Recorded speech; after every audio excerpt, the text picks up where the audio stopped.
दोस्तों नमस्कार। आशा है आप सभी अच्छे होंगे। आज का जो हमारा मेडिकल टॉपिक है यानी कि होम्योपैथी का मेडिकल टॉपिक वो है सांस की नली की सूजन। सांस की नली में सूजन भी आती है। Tracheitis inflammation of wind pipe. Inflammation of wind pipe में सूजन होना। सर्दियों के मौसम में ठंडी हवाओं के कारण शरीर के विभिन्न अंगों में परेशानियां होती हैं। इन्हीं में से एक है सांस की नली की सूजन। रोगी की सांस की नली के आगे का हिस्सा जो टेटुए से आगे फेफड़ों तक जाता है, उस पूरी की पूरी नली को सांस की नली कहा जाता है। जब सूजन आवाज़ की नली से भी आगे गहराई में चली जाती है, उस समय जो खांसी उठती है उसे सांस की नली की सूजन कहा जाता है। इसमें रोगी को ऐसा महसूस होता है कि सांस की नली में बलगम जमा हुआ है, जिसे काफ़ी जोर लगाकर निकालना पड़ता है। ऐसे में काफ़ी हद तक परेशानियां होती हैं। होम्योपैथी में लक्षण के हिसाब से दवाइयाँ दी जाती हैं, सिम्टम के हिसाब से दवाइयाँ दी जाती हैं। सांस की नली के सूजन के लक्षण जैसे सांस की नली में दर्द होना, सिगरेट पीना या ज़्यादा तेज़ आवाज़ में बोलने से खांसी का उठना, खांसी होने पर सांस की नली में दर्द सा महसूस होना आदि सांस की नली के सूजन के प्रमुख लक्षण हैं।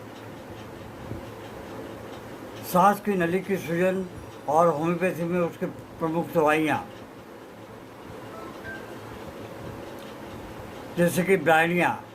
रोगी की सांस की नली में दर्द सा महसूस होता है, जिसके कारण रोगी को ऐसा लगता है जैसे उसकी सांस की नली पक गई हो।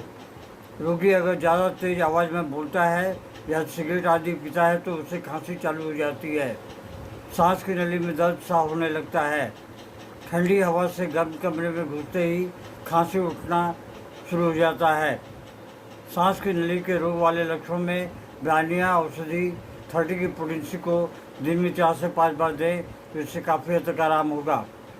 फास्फोरस, आवाज़ की नली तथा सांस की नली में दर्द होना, इसके साथ साथ अंदर की ओर जमे हुए बलगम को बाहर निकालने के लिए रोगी को जोर जोर से खांसना पड़ता है, लेकिन फिर भी रोगी को लगता है कि बलगम तो बाहर निकल नहीं रहा है।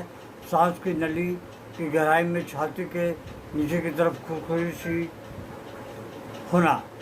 अगर बलगम निकलता है तो वो गाढ़ा और मवाद सा निकलता है, जहाँ से सांस की नली फेफड़ों में जाने के लिए 2 भागों में बढ़ जाती है।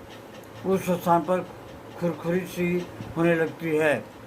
इस तरह के लक्षणों में फास्फोरस औषधि 30 की पोटेंसी में प्रयोग करें, ये बहुत ही लाभकारी है।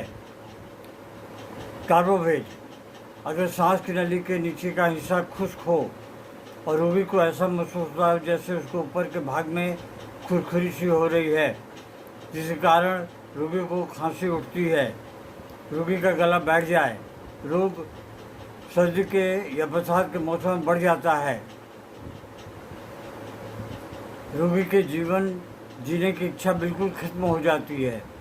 इस तरह के लक्षणों में कार्बोवेज औषधि 30 की पोटेंसी या 12 की पोटेंसी या 6 की पोटेंसी दिन में 4 से 5 बार दें, इससे काफ़ी हद तक जो आराम मिलेगा। नेक्स्ट भूमिका, सांस की नली के ऊपर के भाग में चिपचिपे से बलगम का जमना। सांस की नली के उस भाग में जो वक्षस्थल के पीछे है उसमें खुरखुरी सी होना, जिससे रोगी को खांसी शुरू हो जाती है। रोगी जब सांस को बाहर छोड़ता है तो उसकी खांसी शुरू हो जाती है। इस तरह के लक्षणों में नेक्स्ट भूमिका औषधि को 6, 12 या 30 की पोटेंसी में जो भी आपके पास में अवेलेबल हो, आप उसको 2 बूंद उसके जीभ पे डाइट दें या फिर आप उसको दिन में 4 से 5 बार दें। 5वीं जो दवा है वो है हमारी कैल्केय काप। कैल्केय काप के लक्षण कुछ इस प्रकार हैं कि सांस की नली में खड़खड़ाहट सी होना और जैसे वहाँ पर कोई पंखा सा छू रहा हो, जिसके कारण रोगी को खांसी उठने लगती है। रोगी जब भोजन करता है तो उसको खांसी होने लगती है। ऐसा लगता है जैसे उसकी सांस की नली में कोई चीज़ अटकी हुई है, जिससे खड़खड़ाहट सी हो रही हो। बलगम का बहुत ही कठिनाई से निकलना, ऐसा लगना जैसा कि बलगम कोई थक्कर सांस की नली के कभी ऊपर जाता है और कभी नीचे चला जाता है। इस तरह के लक्षणों में कैलकेरिया काप औषधि 30 की पोटेंसी में बहुत ही लाभकारी होती है, या फिर 12 की पोटेंसी में दें। कैप्सिकम, रोगी जैसे ही रात को सोने के लिए लेटता है, उसकी आवाज़ की नली तथा सांस की नली में ऐसा महसूस होता है जैसे उसमें कीड़े से रेंग रहे हों। सांस की नली में खुरखराहट के साथ साथ बार बार छिक्के सी आती हैं।